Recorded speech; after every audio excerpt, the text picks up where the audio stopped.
तो क्वेश्चन देखें आप, a charge particle of mass 1 gram is suspended through a silk thread of length 40 centimeter in a horizontal electric field of 4 into 10 to the power 4 Newton per coulomb.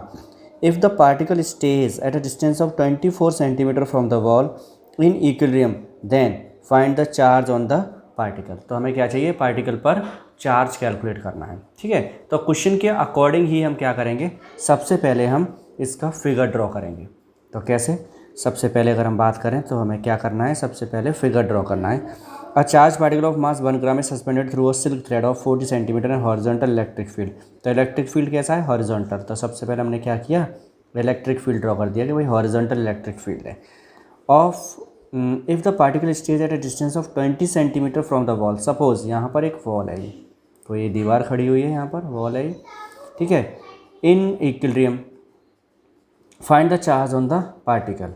ठीक है, अब यहाँ से हमने क्या किया, एक थ्रेड है हमारे पास, यहाँ से वो जो भी हमने पार्टिकल लिया वो पार्टिकल वैसे हैंग होगा तो नीचे ऐसे आएगा, यहाँ से ऊपर से और नीचे यहाँ तक आएगा ऐसे लटका हुआ। लेकिन क्या हुआ, वो कह रहे हैं कि वो डिस्टेंस 24 सेंटीमीटर वॉल से मेंटेन कर रहा है, तो ये ऐसे आएगा, यहाँ पर वो पार्टिकल होगा क्यू चार्ज पार्टिकल, और कितनी डिस्टेंस पर आ गया, 24 सेंटीमीटर की डिस्टेंस पर है वॉल से।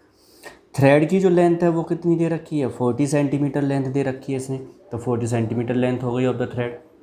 क्लियर हो गई इतनी बात यहाँ तक। अब क्या है, अब हमसे पूछा है कि इसका क्यू बताओ, चार्ज कितना होगा, जबकि इसका मास भी गिवन है। मास कितना है वो भी देख लो। तो सबसे पहले अगर हम बात करें तो mass is given 1 gram, gram is not proper unit, so it will be 10⁻³ kilogram mass हो गया। क्यू को हमें क्या करना है, कैलकुलेट करना है। सबसे बड़ी बात है इक्विलिब्रियम। इक्विलिब्रियम में क्या होगा, इक्विलिब्रियम में क्या होगा, इस पर फोर्सेस देखो पहले। तो इस पर फोर्सेस कौन कौन से होंगे, एक तो इसका वेट वर्टिकली डाउनवर्ड, वो कहाँ पर होगा, नीचे mg। दूसरा थ्रेड है तो इसमें टेंशन होगी T, क्या होगी, टेंशन T। तीसरा इलेक्ट्रिक फील्ड इधर है। वैसे अगर हम वेट की बात करें तो वेट की वजह से तो ये पार्टिकल कहाँ पर होना चाहिए था, नीचे सीधा ऐसा होना चाहिए था, वर्टिकली डाउनवर्ड। लेकिन ये इधर की तरफ कैसे आ गया होगा, ये आने के पीछे इलेक्ट्रिक फील्ड है, इलेक्ट्रिक फील्ड की वजह से इस पर क्या लगा होगा, फोर्स लगा होगा। तो ये फोर्स लगा होगा, इलेक्ट्रिक फोर्स। तो ये 3 फोर्सेस हो गए, कौन कौन से हो गए, F electric force, tension T और वेट mg। तो ये 3 फोर्सेस हैं यहाँ पर। अब इक्विलिब्रियम कब होगा, जब इन तीनों का रिजल्टेंट कितना हो, 0। तो रिजल्टेंट 0 करने के लिए क्या करें, देखो हम कंसिडर कर लेते हैं कि यहाँ पर एक एंगल कंसिडर कर लिया थीटा। तो उससे जैसे ही हम एंगल थीटा लेंगे तो ये वाली लाइन और ये वाली लाइन पैरेलल हो गई, ये इसे इंटरसेक्ट कर रही है, तो ये एंगल और ये एंगल आपस में इक्वल हो जाएगा। इस टी के कंपोनेंट्स ब्रेक कर देंगे, एक कंपोनेंट आएगा टी कॉस थीटा और इधर जो कंपोनेंट आएगा वो आएगा टी साइन थीटा। अब इक्विलिब्रियम हो जाएगा सेट। क्या क्या होगा इन इक्विलिब्रियम क्या होगा, देखो ऊपर जो कंपोनेंट है वो कौन है, टी कॉस थीटा, और नीचे क्या है, mg। तो ये आपस में बैलेंस होने का मतलब इक्वल होने चाहिए। ऐसे ही टी साइन थीटा, और वो किसके इक्वल होगा, फोर्स के। और फोर्स किसके इक्वल होता है, F इक्वल टू होता है QE, ये भी हमें पता है। तो टी साइन थीटा किसके इक्वल हो जाएगा, QE के इक्वेशन नंबर आ गया सेकेंड। ठीक है, अब हमारे पास नोन अननोन क्या है, एक तो टी नहीं पता हमें, वो भी टेंशन नहीं पता है, थीटा भी हमने कंसिडर किया वो भी नहीं पता हमें। तो टी नहीं पता है, थीटा नहीं पता है, हम क्या करें, पहले टी को कैंसिल कर देते हैं। तो टी को कैंसिल करने के लिए क्या करेंगे, डिवाइड कर देते हैं, dividing equation 2 by equation 1, divide कर दिया हमने।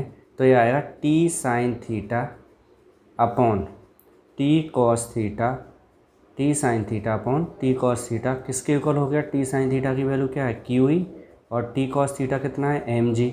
टी से T cancel, sine upon cos क्या बन के तैयार हुआ, tan theta is equal to QE upon mg।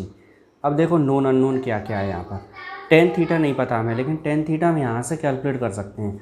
अगर हम देखें तो एक तरह से ये ट्राइंगल बन के तैयार हो गया है। इस एंगल के सामने ये परपेंडिकुलर हो गया, ये हाइपो है तो ये क्या है, बेस। तो बेस हाइपो और परपेंडिकुलर पाइथागोरस से निकल के आ जाएगा। अगर मैं डायरेक्ट लिखूँ यहाँ पर तो अंडर रूट में वैल्यू हमारी होगी सेंटीमीटर में, अगर हम चलें तो 40 स्क्वायर माइनस 24 स्क्वायर। क्लियर, समझ में आ गया, हाँ सबके आ गया होगा। ये तो बहुत सिंपल सी बात है, hypo square minus perpendicular square, तो बेस की वैल्यू निकल के आ जाएगी। तो टेन थीटा मिल गया हमें। टेन थीटा कितना हो गया? इसी ट्राइंगल से ज़रा देखो, टेन क्या होता है पंडित बद्री प्रसाद के हिसाब से बेस अपॉन हाइपो, तो बेस क्या है, sorry base upon Pandit Badri Prasad, Pandit Badri Prasad, तो परपेंडिकुलर ऊपर आएगा। परपेंडिकुलर कौन है? एंगल के सामने परपेंडिकुलर होता है 24 अपॉन बेस, बेस अभी अभी निकाला हमने, यही लिख देता है मैं अभी ऐसे ही, 40 स्क्वायर माइनस 24 स्क्वायर, और किसके इक्वल होगा? क्यू चार्ज अननोन है वो हमें चाहिए, इंटू ई गिवन है 4 इंटू 10⁻⁴, अपॉन में आ जाओ मास 10⁻⁻³ और जी कितना है 9.8। तो अब सारी वैल्यूज़ देखेंगे तो गिवन है, और केवल क्या कैलकुलेट करना है इसमें से क्यू, तो ये कैलकुलेशन सिंपल है, इसमें कोई प्रॉब्लम नहीं आएगी। क्लियर हो गया?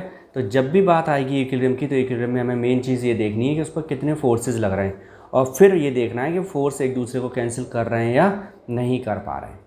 क्लियर? Okay, thank you.